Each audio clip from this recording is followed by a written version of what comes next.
My brothers and sisters, did you know that the scholars told us on this earth there is a paradise? Yes, on this earth there is a paradise. Whoever enters it will enter the paradise of the hereafter. And whoever cannot enter it will not enter the paradise of the hereafter. What is this paradise? It's not made of gold and silver. It's not about the cars you drive or the houses you live in. It's not about people praising you, or the number of followers you have. It's not about your appearance or the status you hold. This paradise, my dear brothers and sisters, is the peace and joy that comes with complete reliance upon Allah subhanahu wa ta'ala. That's it. That's the secret. When a person places their full trust in Allah, when their heart is connected to Him, they begin to see the world differently. They start living in a state of contentment. No matter where they are, no matter what happens around them, they feel calm, they feel safe, they feel at peace. It doesn't mean life is pain-free. No, there will still be sadness, there will still be hardship, there will still be grief. But that pain is different. That grief is lighter. Why? Because you know Allah is with you. Because your trust in Him gives you the strength to move forward even when life is heavy.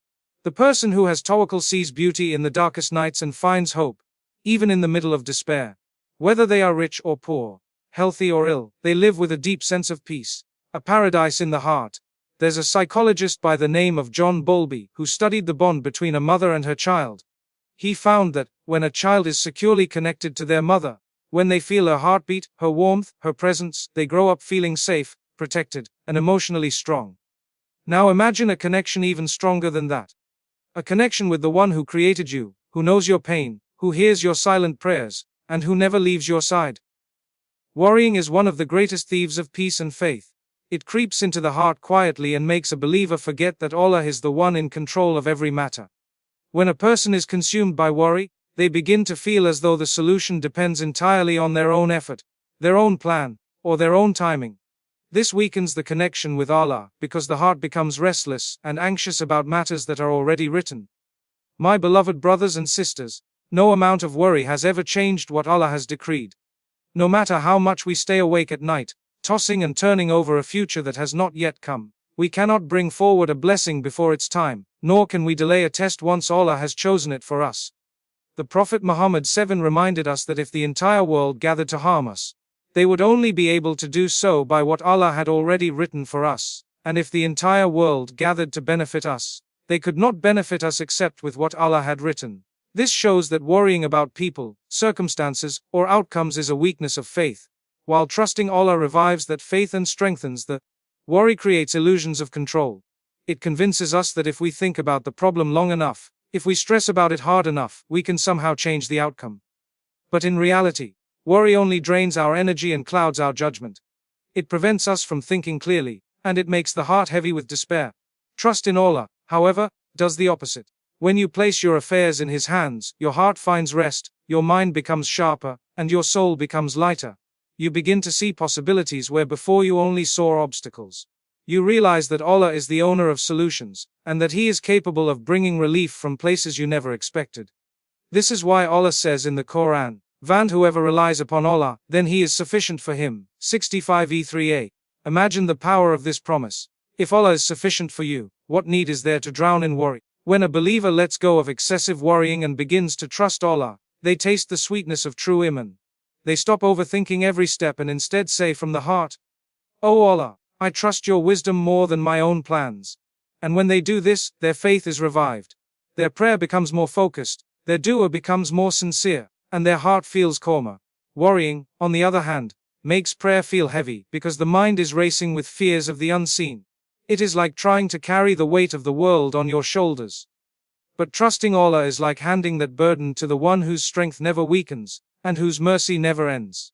The revival of faith comes when you truly believe that Allah knows your pain, He hears your silent cries, and He will make a way for you even when you see no door, no path, and no light ahead. Allah already knows the solution before you even know the problem. This is one of the most comforting truths a believer can hold on to in the journey of life. So often, we encounter sudden challenges that shake us, unexpected losses that confuse us, or difficulties that make us feel overwhelmed.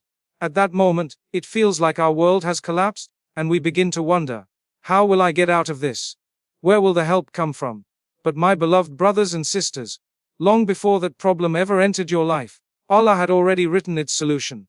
He is Al-Alim, the all-knowing, the one who has complete knowledge of the past, present, and future. What you see as a surprise, or an unforeseen difficulty, is already part of the divine plan, and within that plan lies a way out that has been prepared, even before you recognized the struggle.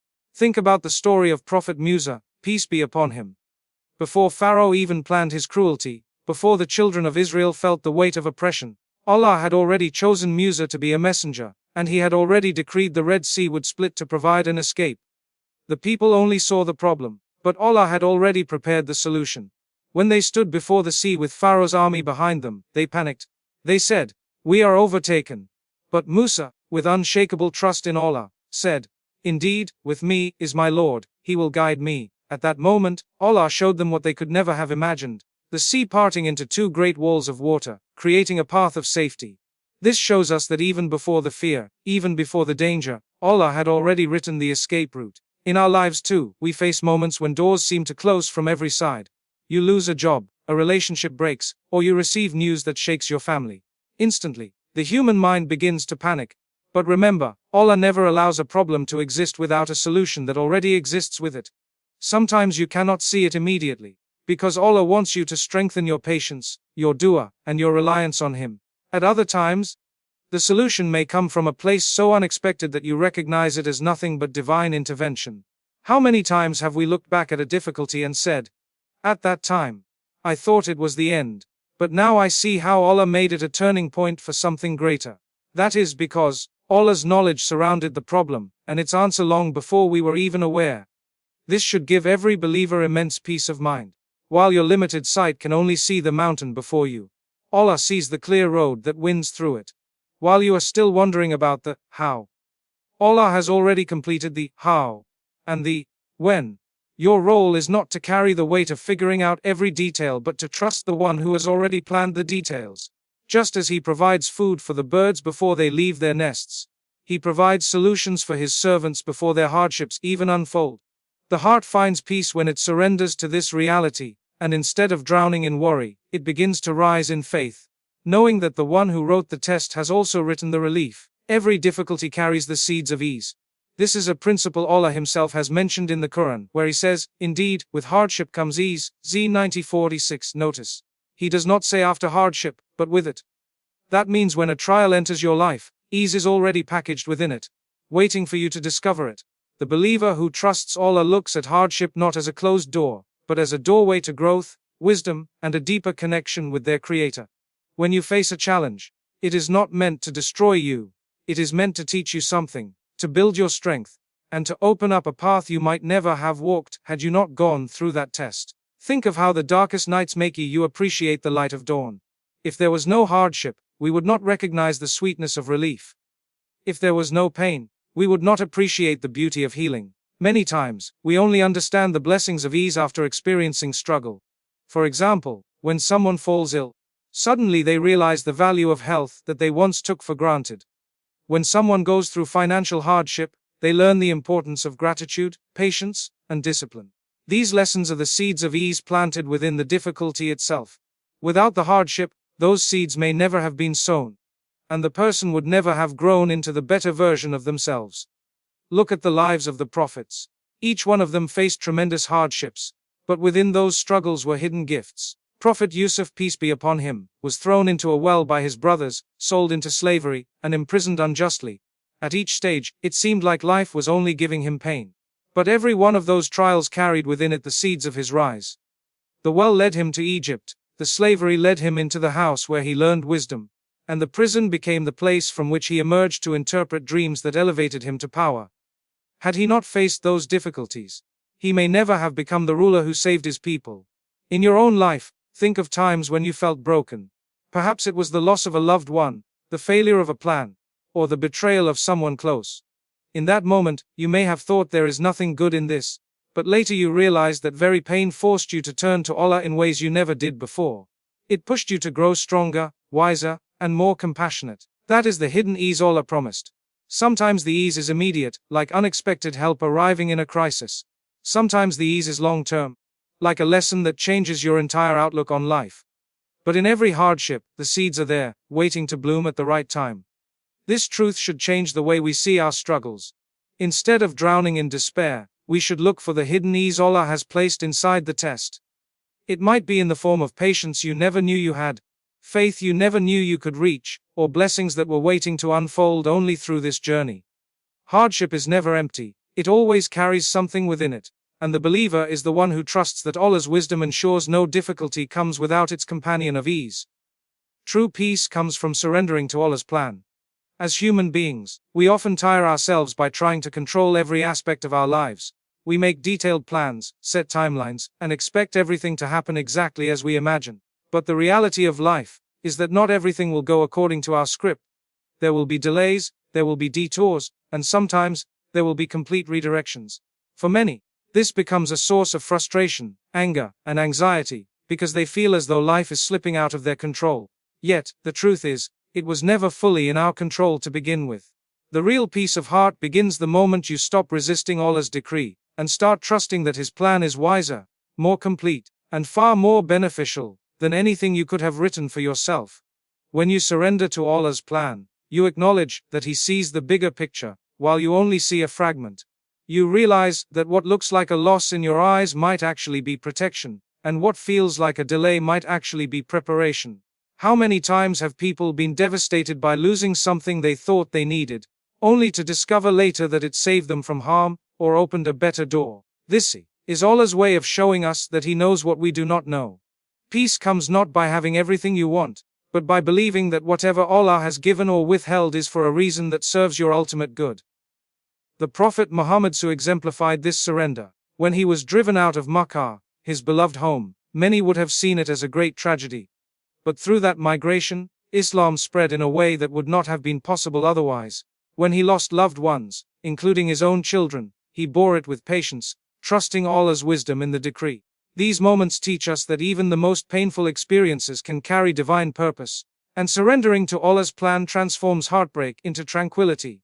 Every believer must understand that surrender does not mean passivity or laziness. It means you do your part with effort and sincerity, but you accept that the outcome belongs to Allah. You tie your camel, as the prophets said, but then you place your trust in Allah.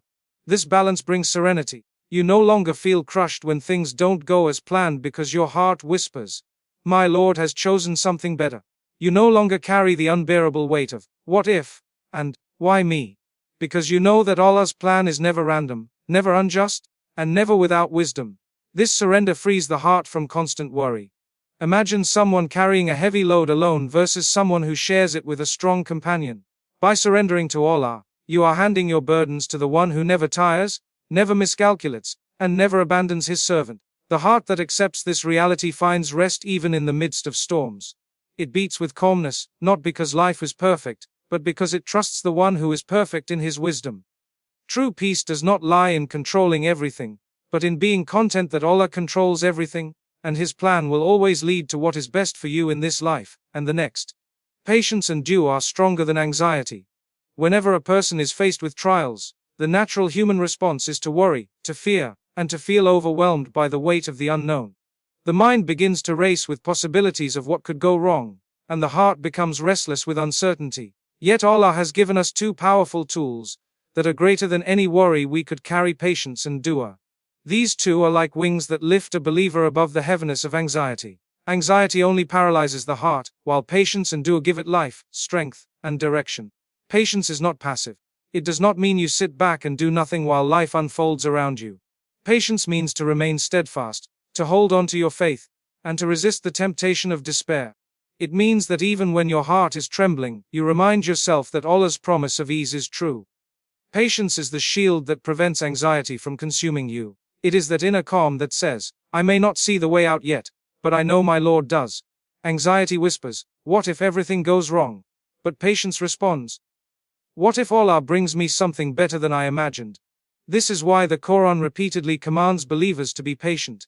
Because patience is not just about enduring the trial, it is about enduring it with faith and dignity. Dua, on the other hand, is the believer's lifeline. It is the act of placing your heart's weight in the hands of the one who can carry it. When you raise your hands and call upon Allah, you are acknowledging your weakness and His strength, your limitation and His power. Dua transforms anxiety into hope, because it reminds you that you are not alone in your struggle. How many of us have experienced moments of despair where we felt there was no way out, yet after sincere dua, doors began to open unexpectedly. This is the power of connecting directly with the Creator. The Prophet Muhammad said, "Dua is the essence of worship." Why? Because in dua, the servant admits their complete dependence on Allah, and this act of surrender brings peace to the heart. When patience and dua come together, they create a force stronger than any storm of anxiety. Anxiety feeds on fear of the future, but patience teaches you to focus on the present with trust. Anxiety magnifies problems until they seem unbearable, but dua shrinks them in comparison to Allah's greatness.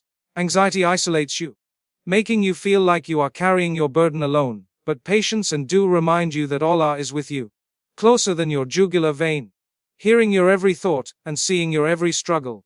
Anxiety can make the heart restless even in comfort, but patience and dua can make the heart peaceful even in hardship. Consider the story of Prophet Ayub, peace be upon him. He endured years of illness, loss of wealth, and the abandonment of many people. Any other person might have drowned in anxiety and despair, but Ayub's patience kept him steadfast. He did not complain about Allah's decree. Instead, he continued to turn to Allah in dua.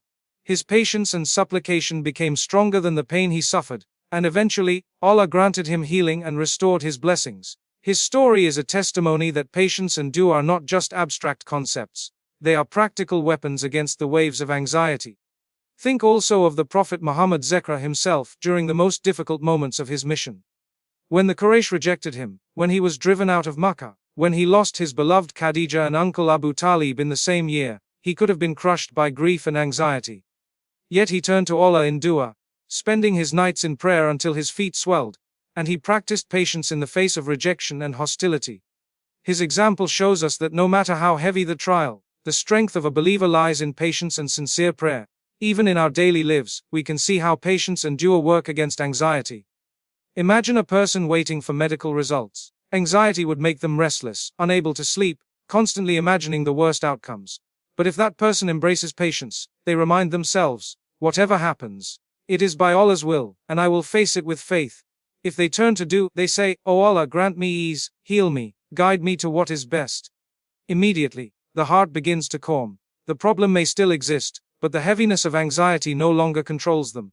Instead, they are guided by trust, serenity, and resilience. Patience is also linked to sabr in 3 dimensions: patience in obeying Allah, patience in staying away from sin, and patience in bearing trials. Anxiety often pushes people to abandon worship because their minds are consumed by worry. But patience helps them remain steadfast in prayer, fasting, and obedience even during stress. Anxiety often tempts people to escape through harmful habits or sinful shortcuts, but patience strengthens the resolve to stay on the straight path. And when life throws difficulties, patience teaches them to endure without breaking down into despair. Each form of sabr becomes a wall protecting the heart from the claws of anxiety. Dua, too, is not just about asking once or twice. It is persistence in calling upon Allah even when the situation looks unchanged. Anxiety says, "What's the point? Nothing is happening." But dua says, "My Lord hears me," and He answers in the best way, at the best time. Sometimes the answer comes quickly, sometimes it is delayed, and sometimes Allah replaces what we asked for with something better. In every case, dua ensures that we are never empty-handed, because even before the worldly response, the act of making dua itself fills the heart with peace and strength.